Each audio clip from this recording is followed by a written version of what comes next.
name's Gideon. My name is Christian. This is a quick little rundown of our robot. So we have a very compact shooter in the corner of our robot. It is above a very short indexing system, and it's fed by a hopper that will occupy this space here. And over here is our elevator, which Gideon can tell you about. All right, so for our elevator, we're using a pretty standard elevator system.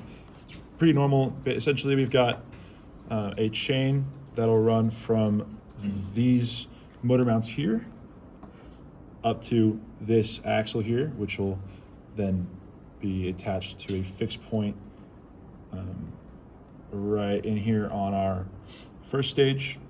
That'll push all up, and as we're doing that, we have a constant force spring attached to our carriage right here that'll move our hook so we can climb.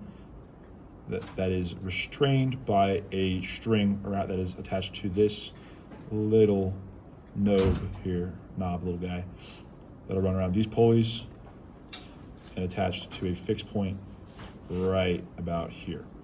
So that will allow us to get tension and pull the entire robot in the air.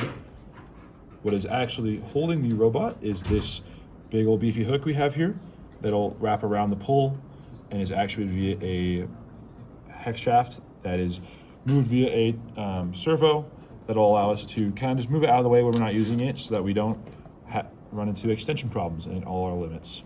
All right, and the next thing will be intake. So our intake is mounted on these 4 holes in our side plates.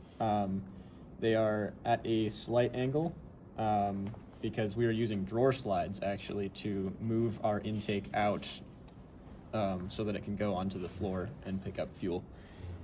That will feed directly into our hopper above here. And yeah, I think that's it.